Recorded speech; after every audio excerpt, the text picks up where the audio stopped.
जय श्रीमन नारायण, लक्ष्मी नारायण। भक्ति सागर चैनल में आप सभी भक्तों का स्वागत है। कार्तिक मास का 8वां अध्याय। आप भक्तों ने मेरी पिछली वीडियो में कार्तिक मास का 7वां अध्याय सुना। इस वीडियो में कार्तिक मास का 8वां अध्याय। कार्तिक मास के 8वें अध्याय में भगवान कृष्ण नारद जी को कार्तिक मास व्रत की उद्यापन विधि के बारे में विस्तार पूर्वक बता रहे हैं। वह बता रहे हैं कि कार्तिक मास में व्रत रखने पर उद्यापन कैसा करना चाहिए।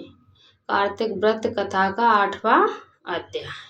श्री नारद जी बोले कि हे राजन, अब मैं कार्तिक के व्रत की उद्यापन विधि समस्त प्रकार से वर्णन करता हूँ, उसे ध्यान देकर सुनिए। व्रती को चाहिए कि कार्तिक मास में शुक्ल पक्ष की चतुर्दशी को व्रत के संपूर्ण फल प्रत्यात और विष्णु भगवान की प्रसन्नता के लिए उद्यापन करें। तुलसी जी के ऊपर सुंदर 4 दरवाजे बनावें, बंदर बार तथा फूलों से सुशोभित करें, चंबर से सुशोभित एवं मंडप बनावें। चारों द्वारों पर मिट्टी के बने हुए पुंडशील, सुशील, जय और विजय नामक 4 द्वारपालों को पृथक पृथक बैठावें। तुलसी की जड़ में 4 रंगों से सुशोभित उत्तम सर्वोत्व्रत का चक्र बनावें। उसके ऊपर पंचरत्न नारियल रखें और शुद्ध वस्त्र से कलश को आच्छादित करें।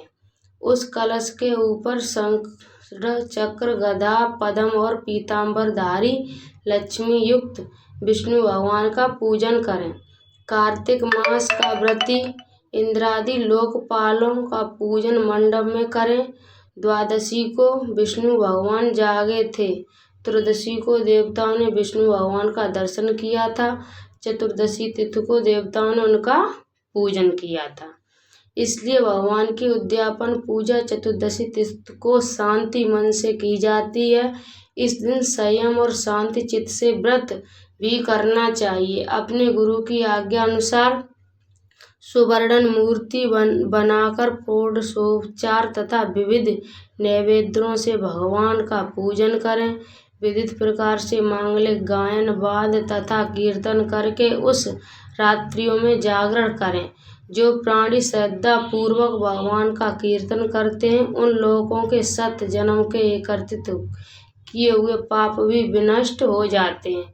जो लोग जागरण करके प्रेम पूर्वक भगवान का कीर्तन तथा नित्य करते हैं, उनको एक सहस्त्र गोदान का फल प्राप्त होता है। जो प्राणी भगवान के सम्मुख नित्य गान पूर्वक गौतुक करते हैं, उनके अनेक जन्माजे पाताल तुरंत नष्ट हो जाते हैं।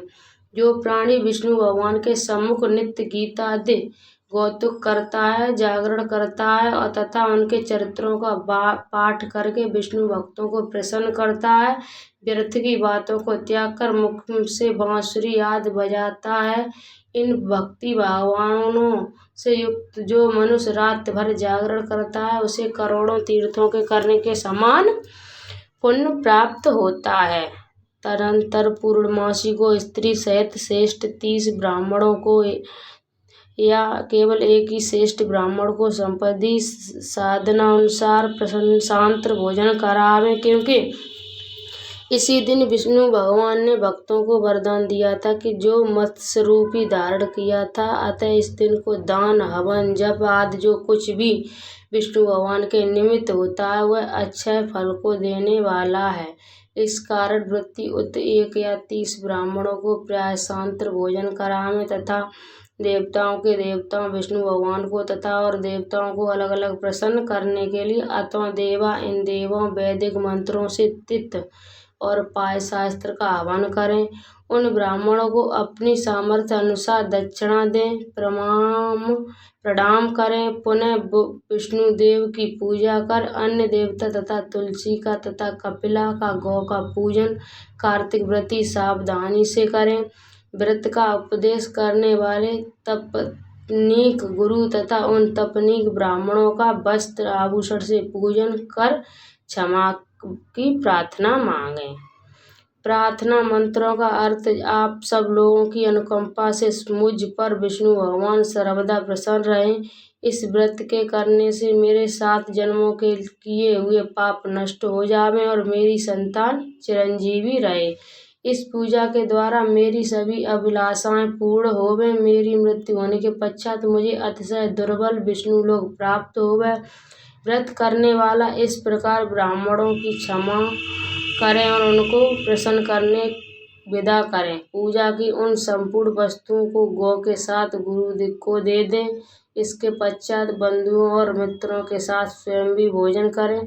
कार्तिक अथवा माघ मास के उद्यापन के नियम इसी प्रकार कहे गए हैं। इस प्रकार जो प्राणी विधान सहित कार्तिक मास का व्रत और उद्यापन करता है वह पाप रहित होकर मनोवांछित कामना को प्राप्त करता है। अतः में विष्णु लोक निवास करता है। तीनों दानों तथा सब व्रतों करने से जो फल प्राप्त होता है उससे करोड़ गुना अधिक पुण्य फल विधि पूर्वक कार्तिक मास का व्रत करने से मिलता है। वे प्राणी धन्य वे पूजनीय हैं और उन्हीं का इस संसार में जन्म लेना सफल है जिन्होंने विष्णु भगवान की भक्ति में तल्लीन होते हुए कार्तिक मास का व्रत किया है। कार्तिक मास का व्रत करने वाले के पुण्य फल से इसके समस्त पाप कांपते रह जाते हैं और उधर इधर भागते फिरते और कहते हैं कि अब हमारा जाना कहाँ होगा। इस कार्तिक मास के व्रत के विधान को जो भक्ति पूर्वक सुनता है या वैष्णव को सम्मुख सुनाता है, ये दोनों इस व्रत द्वारा इस व्रत से प्राप्त होने वाले पापनाशक सभी फल प्राप्त होते हैं। इस व्रत को जो कोई भी भक्त श्रद्धा पूर्वक सुनता है उसके सभी पाप नष्ट हो जाते हैं और वैकुंठ धाम की प्राप्ति होती है, बहुत फल मिलता है। इस व्रत को पूरा सुनना भक्त। जय श्रीमन्नारायण लक्ष्मी नारायण।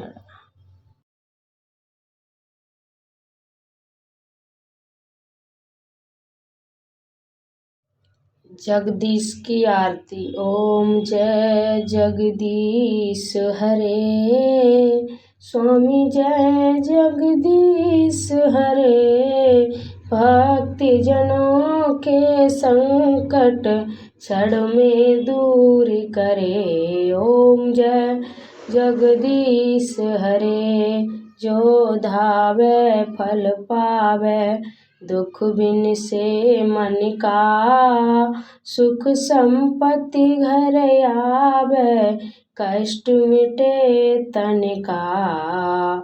ओम जय जगदीश हरे, मात पिता तुम मेरे, शरण गहूँ किसकी, तुम बिन और न दूजा, आस करूँ मैं जिसकी। ओम जय जगदीश हरे, तुम पूर्ण परमात्मा, तुम अंतर्यामी, पार ब्रह्म परमेश्वर, तुम सबके स्वामी। ओम जय जगदीश हरे, तुम करुणा के सागर, तुम पालन करता, मैं मूरख खल कामी, कृपा करो भरता।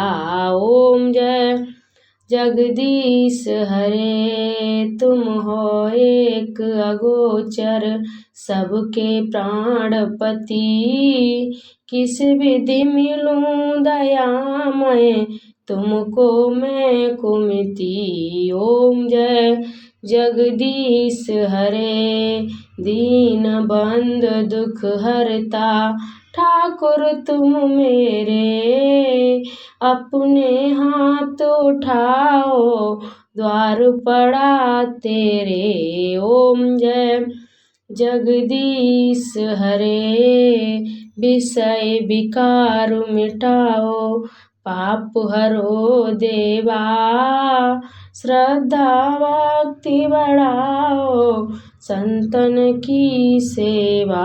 ओम जय जगदीश हरे, ओम जय जगदीश हरे, स्वामी जय जगदीश हरे, भक्ति जनों के संकट क्षण में दूर करे। ओम जय जगदीश हरे। बोलिए विष्णु भगवान की जय। राधे।